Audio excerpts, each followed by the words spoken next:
안녕하세요. DM성형외과 원장 유원민입니다. 안면 거상을 하게 되면 필수로 피주머니라는 거를 차게 되는데, 그래서 오늘은 안면 거상 후 피주머니에 대해서 자세히 알려드리겠습니다.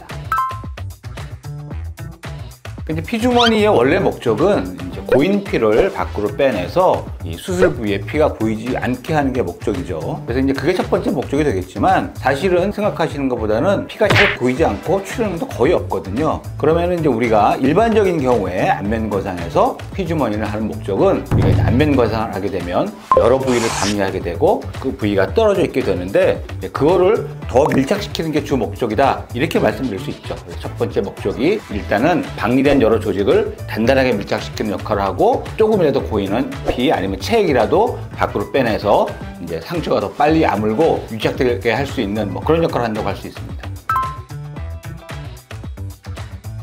그 피주머니 관이 우리 피부 밑에 이렇게 들어가게 되니까 아플 거라고 예상하시는 분이 계신데, 사실은 통증은 전혀 없고요. 피주머니에 들어간 입구 부위가 약간 불편한 감이 있을 수 있지만 사실 그렇게 불편하지 않고, 또 우리가 길게 해도 보통 이틀, 짧게는 보통은 하루 정도 하게 되는데 그렇게 불편하거나 아프지 않습니다. 그럼 이제 피주머니를 안 하게 되면 어떻게 되느냐? 그게 안 할 수도 있습니다. 환자분이 극도의 어떤 거부감이 있다거나 그러면 안 할 수도 있지만 위험성이 있다고 볼 수 있죠. 첫 번째 우리가 이제 걱정이 되는 거는, 혹시라도 출혈이 돼서 혈종이 고이는 경우가 있을 수 있고, 만약에 피주머니가 있다 그러면 우리가 피를 밖으로 빼내서 혈종이 생기는 걸 예방할 수 있는데, 그런 걸 예방할 수 없을 수도 있고, 또 하나는 조직이 이렇게 방리돼서 떨어져 있는 조직이 탄탄하게 유착될 수 있는 그런 역할을 우리가 이제 피주머니가 음압으로 빨아당기면서 하게 되는데, 그런 역할이 없어지기 때문에 우리가 상처가 아무는데 피주머니 한 것보다는 불리한 면이 있다, 이렇게 말씀드릴 수 있습니다.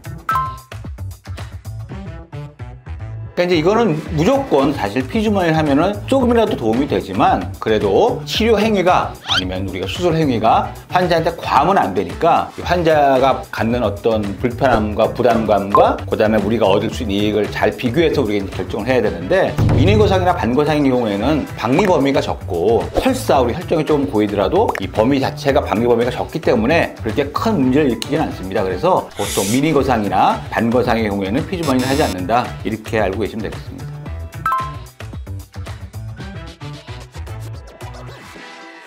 그러니까 이제 저랑 상담하시는 환자분께서 이런 질문을 저한테 하기도 하시는데, 사실 말도 안 되는 소리죠. 이렇게 주장하시는 의사분들은 나는 실력이 워낙 좋기 때문에 피가 한 방울도 안 난다, 그래서 피주머니가 필요 없다, 수술을 잘 못하는 사람들이 피주머니를 넣는 것이다, 이렇게 말씀하시는데, 말도 안 되는 소리인 거는 환자분들이 더 잘 아실 거예요. 그래서 피주머니를 넣고 안 넣고는 어떤 원장님의 철학이라도 할 수 있는데, 피가 많이 나서 넣는다는 것보다는, 제가 앞서서 설명드렸지만 환자분한테 절대적으로 유리한 면이 있다 그러면 우리가 당연히 이제 피주머니를 해야 되는데, 이 피주머니 하는 것이 상처를 회복하는데 절대적으로 유리한 면이 큽니다. 반면에 불편함은 적기 때문에 당연히 피주머니 해야 되는 것이다, 이렇게 생각하면 될 것 같습니다. 그래서 오늘은 안면 거상 할 때 이제 피주머니에 대해서 말씀드렸는데요. 여러 가지 이견이 있을 수 있지만, 제가 반복해 설명드린 것처럼 피주머니를 차야 더 훨씬 환자한테 유리하고 상처 회복에 도움이 되니까, 이런 면에서 피주머니를 꼭 차시는 게 좋을 거라고 생각하고, 그래야 더 좋은 결과를 얻을 수 있다, 이렇게 생각하시면 될 것 같습니다. 지금까지 DM성형외과 원장 유원민이었습니다. 감사합니다.